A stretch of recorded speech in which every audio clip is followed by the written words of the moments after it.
I thought my business was in safe hands. My partner and best friend convinced me we were working toward a common goal. And then he sold the company without my knowledge and tried to leave me penniless.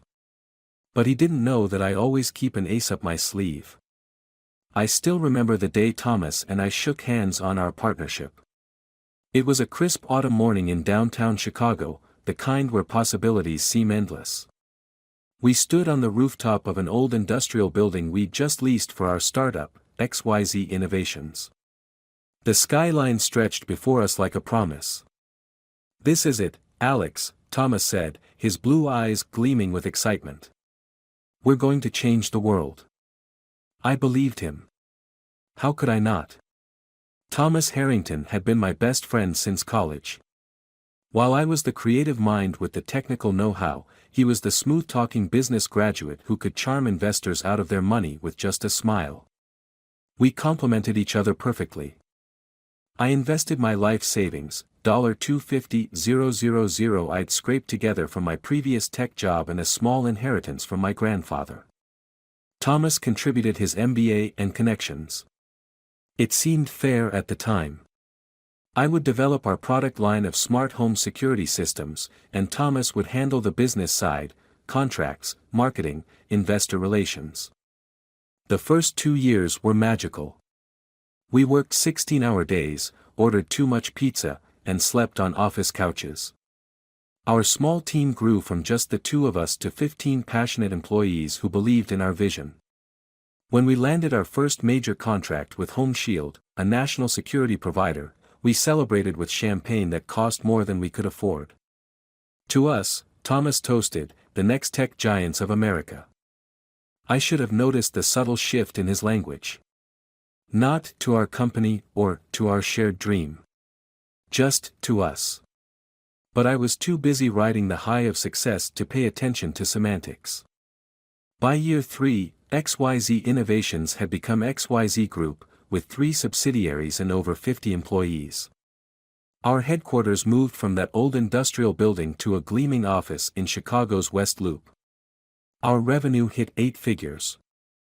I was still putting in those 16-hour days, traveling across the country to meet with potential partners and clients, developing new products, while Thomas increasingly became the public face of our success. "You're better behind the scenes, Alex," he'd say with that disarming smile. "I'll handle the spotlight. That's what you pay me for, right?" Again, the language. As if I was employing him, not partnering with him. But our friendship remained strong, or so I thought. Weekend barbecues at his Lake Michigan house, holidays spent with each other's families, godfather to his newborn son, Michael. I trusted Thomas with my life. And with my company. That was my first mistake. My second mistake was not paying enough attention to the paperwork. Thomas handled it all, the contracts, the agreements, the restructuring as we grew. I signed what he put in front of me, focused on innovation rather than fine print. But I wasn't completely naive. During one late-night review of our incorporation documents, something nagged at me.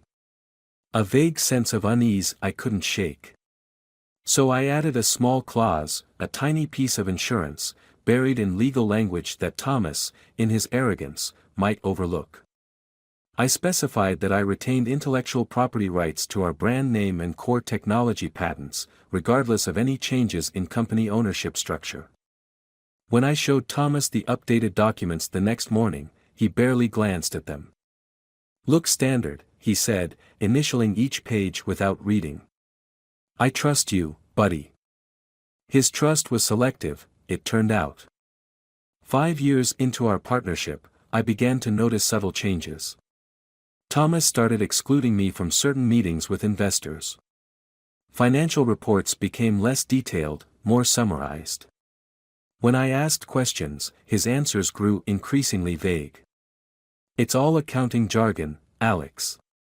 You wouldn't understand it anyway. Just focus on what you do best, the tech." At the time, I attributed his behavior to stress. We were growing fast, perhaps too fast. Thomas had recently divorced his wife, was paying alimony, and had a new girlfriend who seemed more interested in his wallet than his personality. I cut him slack because that's what friends do. Then came the day that changed everything. I was in Seattle, wrapping up a week-long meeting with a potential manufacturing partner. Rain pattered against my hotel window as I checked my email before heading to the airport. Among the usual flood of messages was one from an unfamiliar address, acquisitions@veritech-industries.com. The subject line read, "Confirmation of XYZ Group acquisition, final documentation."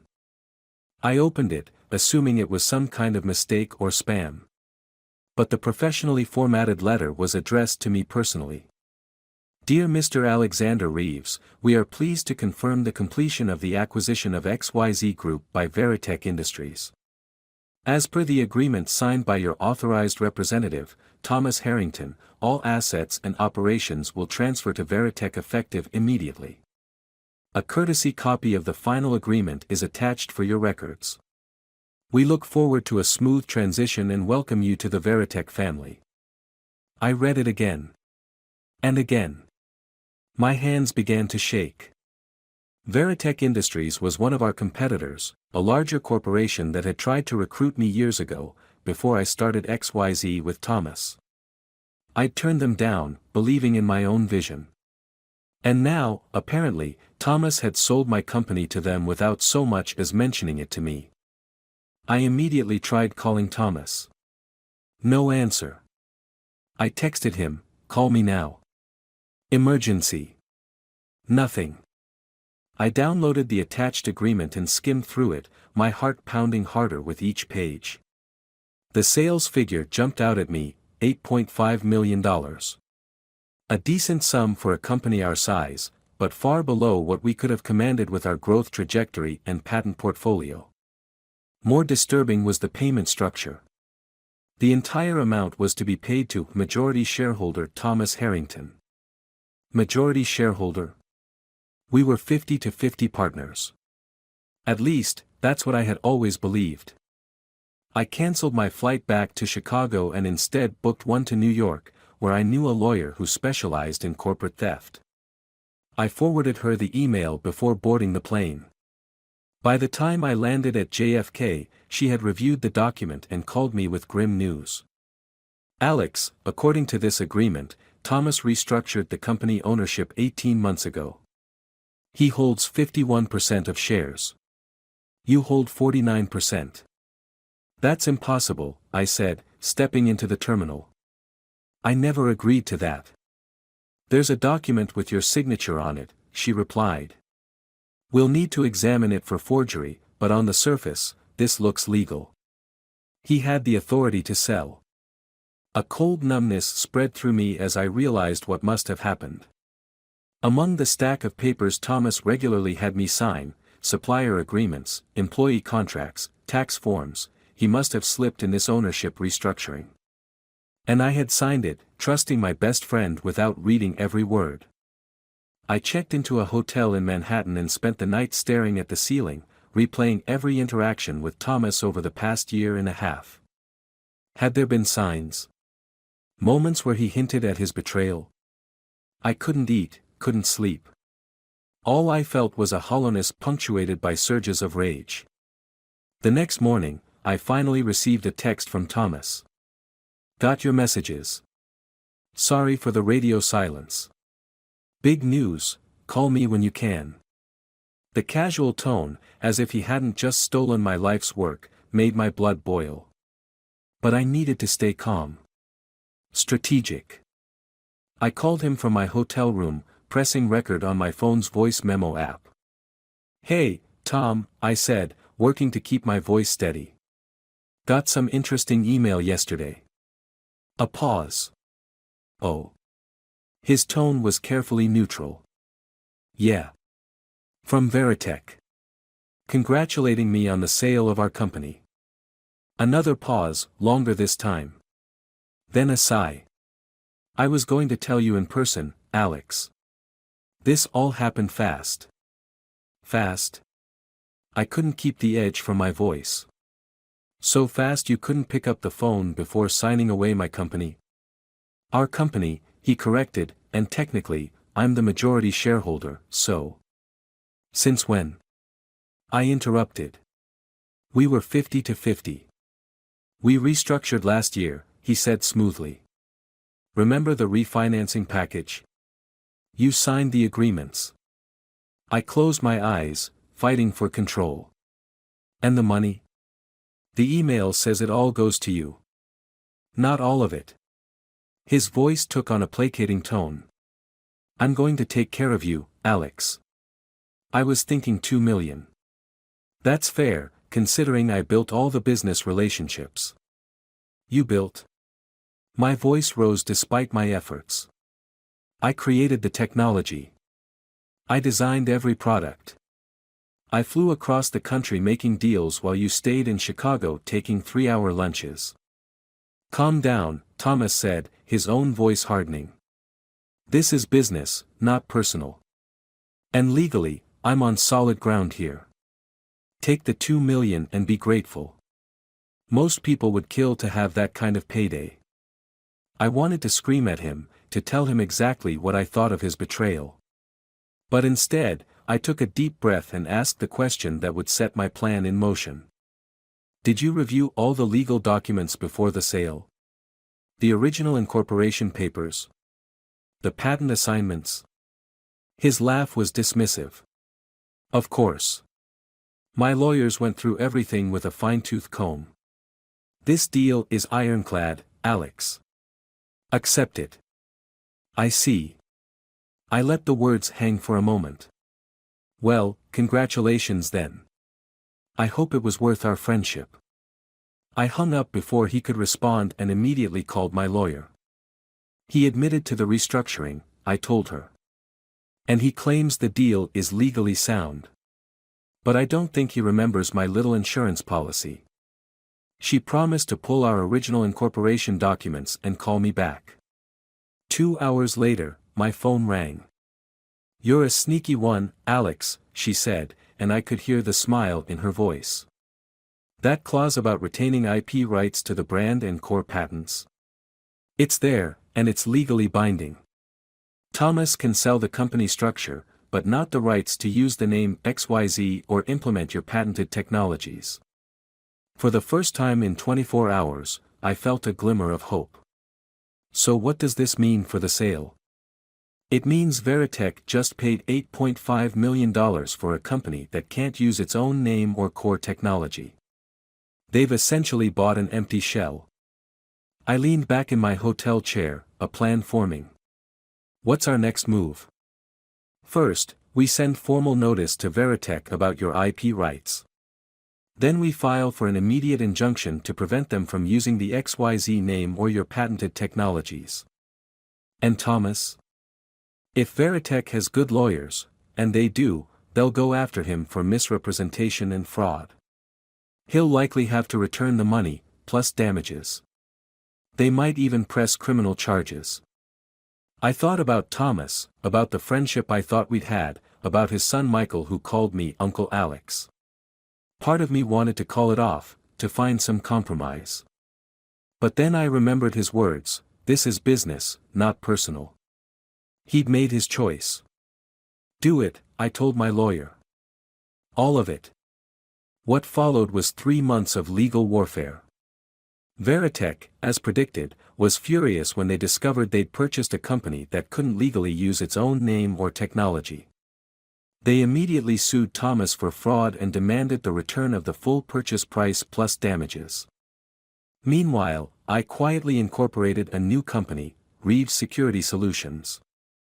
I reached out to our former clients, explaining the situation with just enough details to make it clear I was the wronged party but not so much that I appeared vindictive. Most of them, having worked directly with me over the years, were sympathetic and willing to transfer their contracts. Thomas tried to fight back. He filed countersuit after countersuit, claiming I had deceived him about the IP rights. But the documents were clear, and his signature was on every page.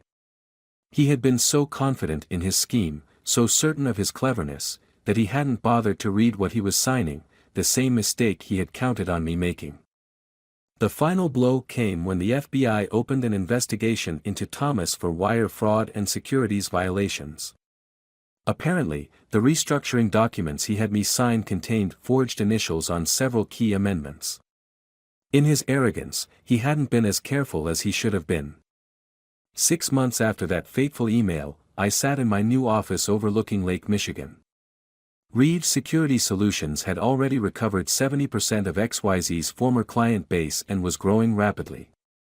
I had hired back most of our old team, who had been let go when Veritech realized they had purchased a worthless shell. My phone rang, Thomas's number. I hadn't spoken to him since our lawyers got involved. Against my better judgment, I answered. Alex. His voice sounded hollow, defeated.